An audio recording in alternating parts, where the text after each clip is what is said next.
ಆಯಾ ಕೆಲಸಗಳಿಗೆ ಅನ್ನೂ ಸಹಿತ ನಾವು ಗಮನಿಸಿದಾಗ ಇದು ನೋಡಿರಿ, ನಂಜುನಪ್ಪ ರಿಪೋರ್ಟ್ ಗೊತ್ತಂದ್ರೆ ನಿಮಗೆ ಡಿ ಎಮ್ ನಂಜುನಪ್ಪನವರು ಪ್ರೊಫೆಸರ್ ಆಫ್ ಕುಲಪತಿ ಆಫ್ ಕರ್ನಾಟಕ ಯೂನಿವರ್ಸಿಟಿ, ಭಾಳ ವಿದ್ವಾಂಸರು, ಸರಿಯಾಗಿ ಅಭ್ಯಾಸ ಮಾಡಿದ್ದವ್ರು, ಎಂದೂ ಕೊಟ್ಟಿದ್ದಾರೆ ಅದನ್ನು. ಇನ್ನೂ ರಿಪೋರ್ಟ್ ಪೂರ್ ಕಂಪ್ಲೀಟ್ ಆಗ್ತಾ ಇಲ್ಲ. ಅವ್ರು ತಿರ್ಕೊಂಡು ಹೋದ್ರು ನಮ್ಮ ನಡುವೆ ಎದ್ದು. ನಾವು ಯಾಕೆ ಮಾತನ್ನು ಮತ್ತೆ ಹೇಳ್ತಾ ಇದ್ದಾರೆ, ಬರೀ ಮಾತಿಗಾಗಿ ಮಾತಾಡಬಾರ್ದು, ಅದೇ ಕಾಲಕ್ಕೆ ಪ್ರತಿಷ್ಠೆಗಾಗಿ ಒಣ ಚಿಕ್ಕಾಟಕ್ಕಾಗಿ ವಿಧಾನಸಭೆಯನ್ನು ಬಳಸಬಾರ್ದು.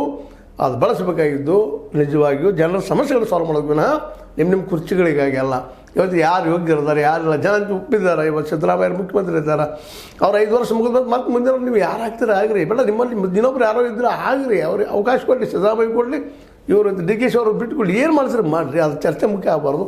ಅದೇ ರೀತಿಯಾಗಿ ವಿರೋಧ ಪಕ್ಷದ ಅದೇ ಹಣೆ ಬರ, ವಿಜೇಂದ್ರ ಬೇಕು ಬೇಡ, ಬೇಕು ಬೇಡ, ಬೇಡಪ್ಪ ಇವು ಬೇಕು, ಇವು ಬೇಡಪ್ಪ ಇವು ಬೇಕು, ಏನಿಲ್ಲ ಅದು. ಇದನ್ನೆಲ್ಲ ಗಮನಿಸಿದಾಗ ನಮ್ಮ ಜನ ಪಾಪ ಎಷ್ಟು ಮುಗ್ದಿರ್ತಾರಪ್ಪ, ಇದನ್ನು ಕೇಳಲಿಕ್ಕೆ ಸಹಿತ ನಮ್ಗೆ ಶಕ್ತಿ ಇಲ್ಲ. ನಮ್ಮ ಜನ ಪ್ರಶ್ನೆ ಮಾಡ್ತಾರೆ, ಯಾಕ್ರಪ್ಪ ನೀವು ಜಗಳಾಡ್ತಾ ಇದ್ರಿ, ನೀವು ಕುರ್ಚಿ ಮುಖ್ಯ ನಾವು ಮುಖ್ಯ ಅಂತೇಳಿ. ನಮ್ಮ ಮತದಾರ ಪ್ರಶ್ನೆ ಮಾಡ್ಬೇಕು, ಇವತ್ತು ನಾವು ಜಾಗೃತರಾಗಬೇಕಾಗಿದ್ದೀವಿ. ಇವನ್ನೆಲ್ಲರೂ ಎಚ್ಚರಿಸಬೇಕಾಗಿದ್ರೆ ಯೋಗ್ಯರನ್ನ ಆರಿಸ್ತಿರ್ಬೇಕಾಗ್ಯದ. ಅದು ಯಾವಾಗ ತರ್ತಾರೋ ಗೊತ್ತಿಲ್ಲ. ಯಾಕೆ ನಮ್ಮಲ್ಲಿ ಶಿಕ್ಷಣ ಇಲ್ಲ, ಯೋಗ್ಯರನ್ನೇ ಮತ್ತು ಅಯೋಗ್ಯರನ್ನ ಕಂಡು ಹಿಡಿಯುವಂಥ ತಾಳ್ಮೆ ನಮ್ಮನಿಲ್ಲ. ಬಡತನಕ್ಕಾಗಿ 500ಕ್ಕೂ 1000 ನಾವು ಮಾರ್ಕೊಳ್ತಾ ಇದ್ದೀವಿ. ಮತದಾರರು ಇದನ್ನೆಲ್ಲ ಸುದ್ದಿ ಮಾಡೋರು ಮತದಾರ ಒಬ್ಬರ, ಅವ್ರು ಏನಾದರೂ ನಡಕ್ಕೆ ಒದ್ದಾಗ ಮಾತ್ರ ಇವರೆಲ್ಲ ಸುದ್ದಿ ಆಗ್ತಾರೆ, ಮತ್ತೇನಿಲ್ಲ. ಅದರ ಅರ್ಥ ಇಷ್ಟ, ಯೋಗ್ಯರನ್ನ ಆಯ್ಕೆ ಮಾಡುವಂಥ ಜವಾಬ್ದಾರಿ ಮತದಾರದು. ಅಧಿವೇಶನಗಳು ಸುತ್ತ ಆಗಬೇಕಾಗಿತ್ತು, ಒಳ್ಳೆ ವ್ಯಕ್ತಿಗಳು ಬರಬೇಕಾಗಿದ್ದರೆ ಮತದಾರರು.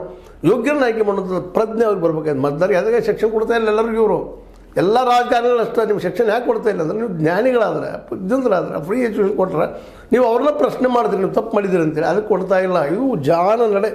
ಇದಕ್ಕೆ ಇವತ್ತು ಮತದಾರ ಎಚ್ಚರಗೊಂಡು ಯೋಗ್ಯರನ್ನ ಆಯ್ಕೆ ಮಾಡೋದಕ್ಕಾಗಿ ನೀವು ಗೆದ್ದು ನಿಲ್ಬೇಕಾಗಿದೆ. ಇಲ್ಲಂದ್ರೆ ಅಧಿವೇಶನ ಹಿಂಗೆ ನೀವು ಬರ್ತಾರೆ, 9-10 ದಿವಸ ನಿಂತಾರೆ, ಕೋಟಿ ಸಾಲ ಮಾಡ್ತಾರೆ, ಮತ್ತು ಒಯ್ತಾರೆ, ಏನೋ ಮಾಡ್ತಾರೆ. ಒಂದಿಷ್ಟು ಕೆಲವು ಪತ್ರಕರ್ತಿದ್ದಾರೆ ಪ್ರಾಮಾಣಿಕವಾಗಿ ಅದ್ರ ಬಗ್ಗೆ ಹೇಳ್ತಾರೆ, ಇಷ್ಟು ಖರ್ಚು ಮಾಡಿದ್ರಿ, ಅಷ್ಟು ಖರ್ಚು ಮಾಡಿದ್ರಿ ಅಂತೇಳಿ. ಗಡಾದರಂಥ ವ್ಯಕ್ತಿಗಳು ಹೋಗಿ